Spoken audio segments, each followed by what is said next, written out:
خلق الإنسان من صلصال كالفخار وخلق الجان من مارج من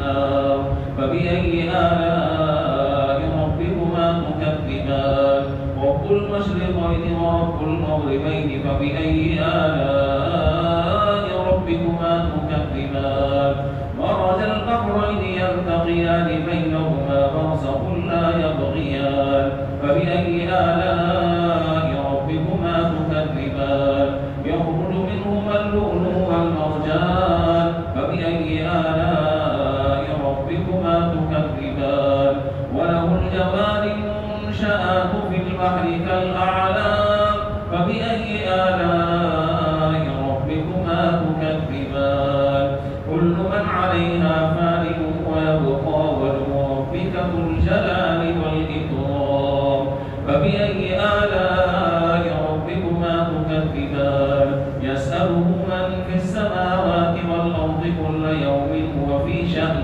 فبأي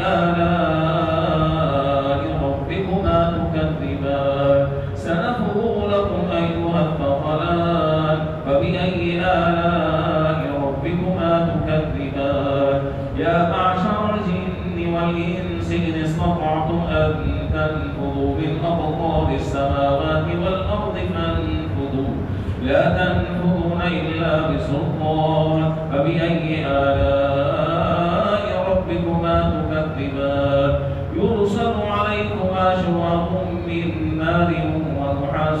فلا تنتصران فبأي آلاء ربكما تكذبان فإذا انشقت السماء فكانت وردة كالدهان فبأي آلاء ربكما تكذبان فيومئذ لا يسأل عن ذنبه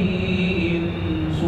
ولا جان فبأي آلاء ربكما تكذبان يعرف المجرمون بسيماهم فيؤخذ بالنواصي والأقدام فبأي آلاء ربكما تكذبان هذه جهنم التي يكذب بها المجرمون يطوفون بينها وبين حميم آن فبأي آلاء ربكما تكذبان ولمن خاف مقام ربه جنتان فبأي آلاء ربكما تكذبان ذواتا أفنان فبأي آلاء ربكما تكذبان فيهما عينان تجريان فبأي آلاء ربكما تكذبان فيهما من كل فاكهة زوجان فبأي آلاء ربكما تكذبان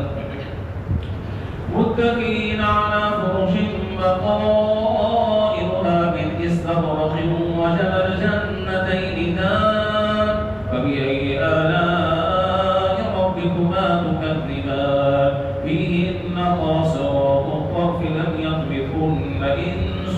قبلهم ولا جان فبأي آلاء ربكما تكذبان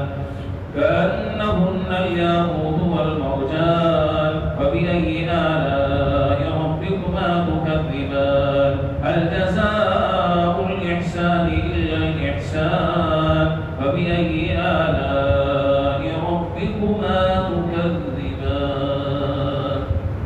الله أكبر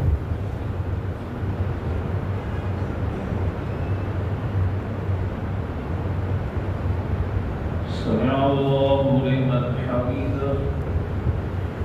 الله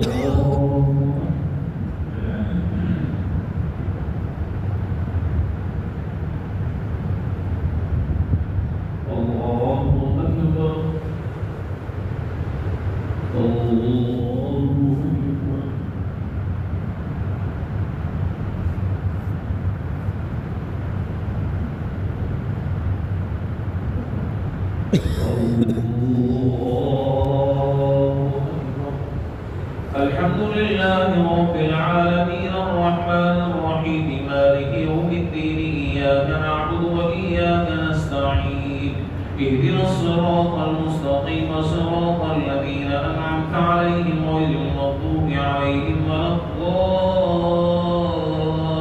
الضالين. ومن دونهما جنتان فبأي آلاء ربكما تكذبان مدهامتان فبأي آلاء ربكما تكذبان فيهما عينان نضاختان فبأي آلاء ربكما تكذبان فيهما عينان نضاختان فبأي آلاء ربكما تكذبان فيهما فاكهة ونهر ورمان فبأي آلاء ربكما تكذبان فيهن خيرات حسان فبأي آلاء ربكما تكذبان حور مقصورات في الخيام فبأي آلاء ربكما تكذبان لم يطمثهن إنس قبلهم ولا جان فبأي آلاء ربكما تكذبان متكئين على رفرف خضر وعبقري حسان فبأي